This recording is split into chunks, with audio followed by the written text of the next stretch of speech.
reflection and metacognition that ISA advocates. Graduation is not only a time to stop and look around to see what we have accomplished, but also a time to look forward. But first, let's take a look back to when we were freshmen. I know all of you remember that first day of high school. All of us were nervous, wondering what the transition from middle school to high school would bring.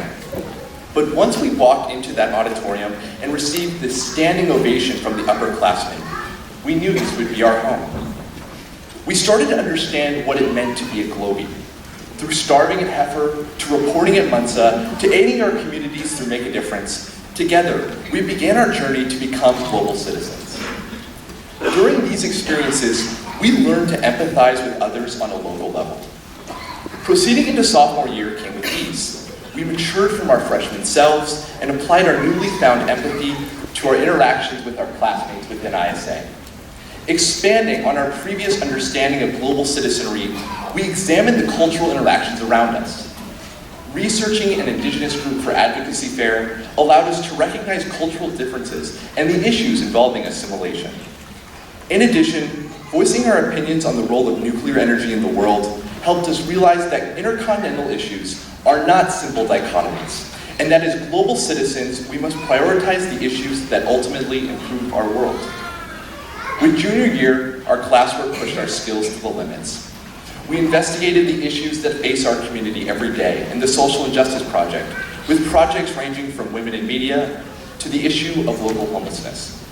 The learned empathy started to mean something and could produce value for the world. In addition, we took this empathy with us to Alabama, where we identified with those in the civil rights movement. And finally, this year, senior year truly took the tenets of global citizenship to the next level with the San Antonio 2020 project. From researching various issues to establishing a plan for local and national improvement, we learned how to improve our city by both looking at the local conditions as well as venturing to Washington, D.C. to emulate national standards. Our learned empathy culminated into identifying with the future citizens, empowering us to create plans to fix the global problems around us. Now, here we are. With every ISA reflection, we identified how these experiences have aligned with performance outcomes. These outcomes provide a framework for identifying what we learned in the past. However, today, instead of reflecting on these outcomes and trying to determine how they apply to the past, let's look at how we should use them as guide markers to the future. First, as we head on to the next step in our lives, we will investigate the world. We'll travel near and far, but ultimately, we will all be leaving the sphere that we have existed in for the past 4 years. So I challenge us to investigate the outside world with the knowledge we have received at ISA. I challenge us to ask the hard questions and to approach every situation with an inquisitiveness that can only be satisfied by exploring the unknown. Second, new places come with new people and new perspectives, so it is up to us to recognize these differing perspectives. Our learning at ISA has taught us that people may think differently than us, and that our views on various issues are malleable. I challenge us to take this learned empathy and apply it to our future experiences. Lastly, I challenge the class of 2015 to take action. Taking action doesn't mean settling with the easy or the safe route. It means choosing the path that doesn't guarantee an easy life, but rather one that is stimulating like the education ISA has provided. Venturing to South Asia, both India and Myanmar, to foster cross-cultural connections, as well as working in Israel to study the Middle Eastern conflict, are both examples of how our classmates are taking action in the immediate future. Our class will do great things. In addition to future doctors and lawyers, our class is one to pursue jobs that haven't been invented, to work on the issues that haven't been debated, and to provide innovative solutions with technologies that haven't been explored. The world changes quickly, and sometimes it can be a bit overstimulating. I have confidence that we will take this challenge on with intrepidity. After reflecting upon our accolades and our learning experiences, I think it is important to reevaluate Ferris-Bueller's acumen. Life moves pretty fast. If you don't stop and look around once in a while, you could miss it. For Ferris, looking around meant seeing how to dodge commitments in high school in general. But for the class of 2015, looking around means looking into ourselves and looking outward to find aspects of the world that we can improve. Congratulations, class of 2015. Smile, because you made it. And remember, never stop looking around. Thank you.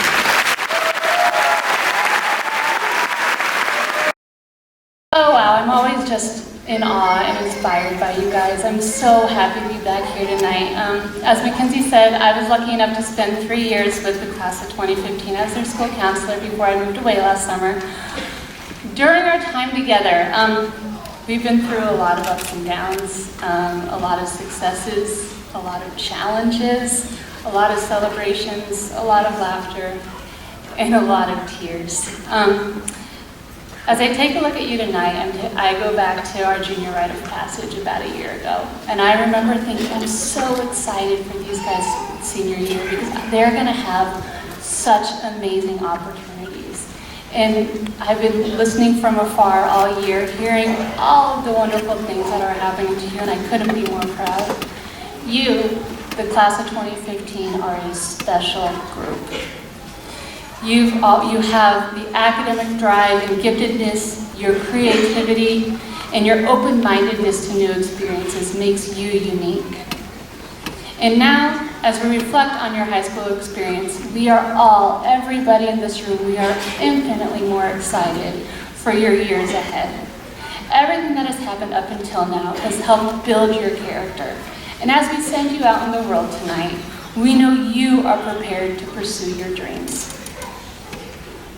As you get ready for your post-high school adventures, I want to talk to you about 2 traits for your future that are very difficult to acquire. Those are courage and confidence. Specifically, having the courage to remember that the world is in front of you, and it's up to you to forge ahead and create your own path. And the confidence to believe in yourself and dare to reach your dreams. As Mahatma Gandhi once said, go confidently in the directions of your dreams. Live the life you've imagined. Right now, each of you can imagine your lives a year from now, maybe 5 years from now, or even 20 years. However, I believe very few of us are naturally born with the courage and the confidence it takes to take the road less traveled and to fight for our dreams. But I have watched each and every one of you overcome challenges that has shown you have the courage to live the life you imagined. I wish I had the time to talk to each one of you and talk to you about the courage I have seen you demonstrate. Some of you may be sitting there thinking you know exactly an example I'm talking about. Others, you may not have even known the courage that I saw you demonstrate in the years that we've known each other. You have no limits in what you can do at this point. As long as you set a goal and are willing to put forth the effort and not let distractions get in your way, with your newfound courage and confidence, you can take on the world. I've thought a lot about the importance of courage and confidence in the last few years. And I have to say that when I was sitting where you are at my high school graduation, I was lacking both of these traits. However, I challenged myself to create the life that I imagined. And after high school, I moved away and I went to a strange city and I taught and I knew nobody. And I was so proud of myself for that experience, for being independent and showing myself, yeah, I can do this. I followed my dreams and I had the courage to never look back. Since that move, I've moved a few more times and there's been a few more opportunities for me to recreate and refine myself. And that's the fun thing about where you're going to tonight.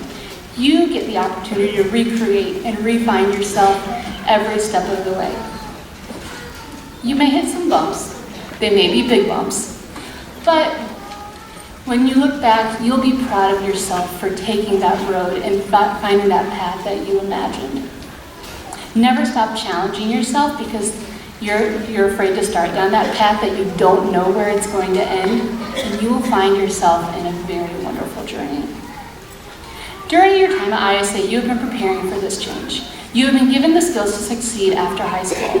From your first project your freshman year, when you were acting out a play in front of first graders, we all realized very early on that you are a creative group, and you have the ability to look outside the box that makes you very unique. And later that year, I remember watching Grayson, Adia, Victoria, and Jacob in their Make a Difference presentation covering homelessness.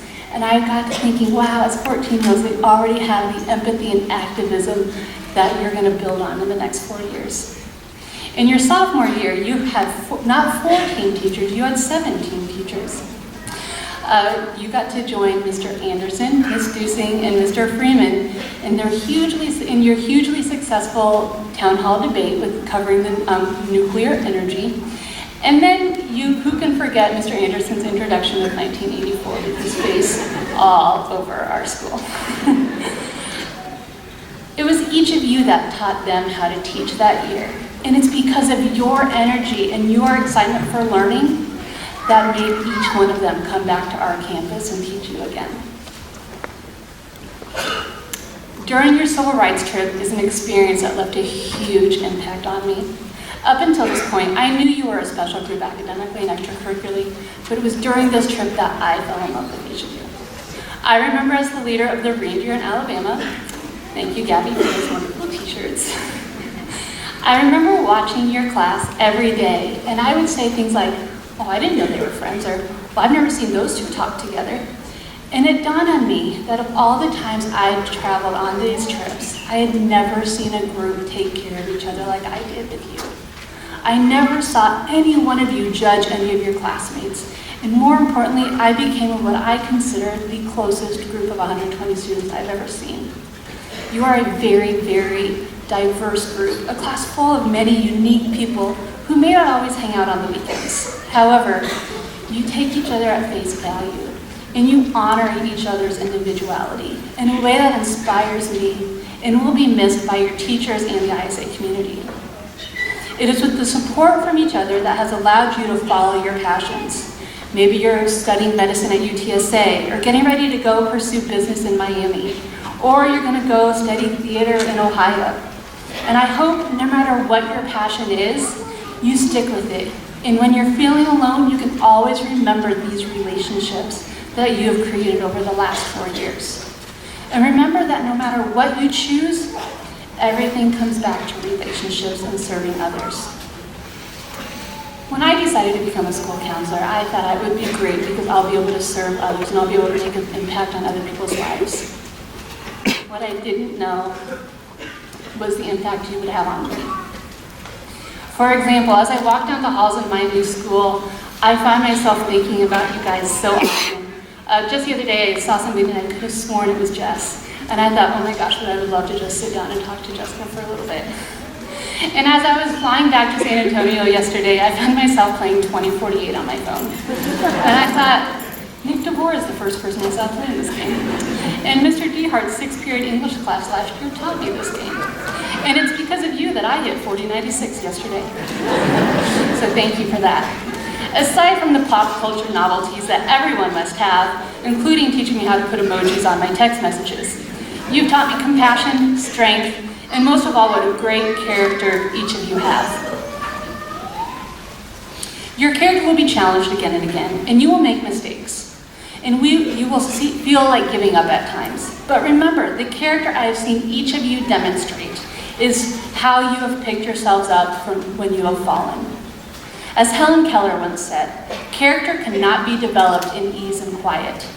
Only through experience of trial and suffering can the soul be strengthened, ambition inspired, and success achieved. Critics have labeled your generation as the generation who don't know how to work towards long-term goals because you're the here and now group.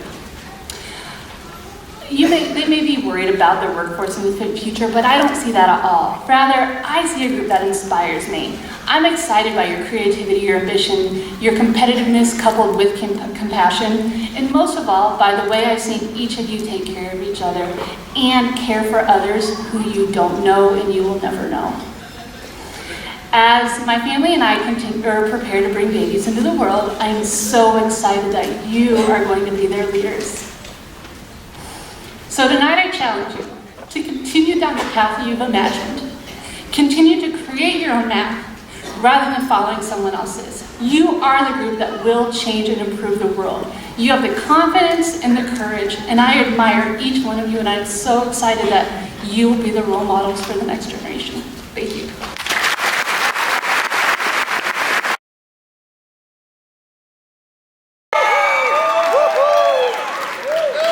Emma, English, Tice. Priscilla Padilla Toland.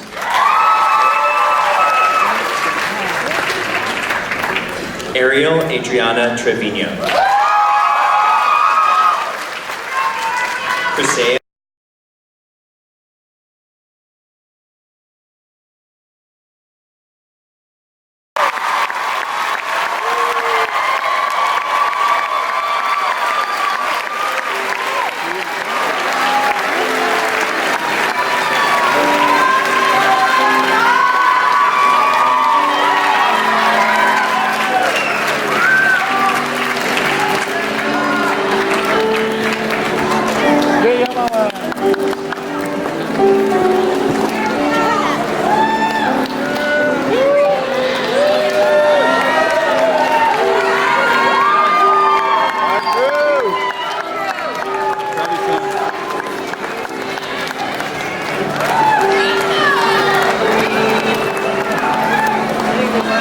Glory.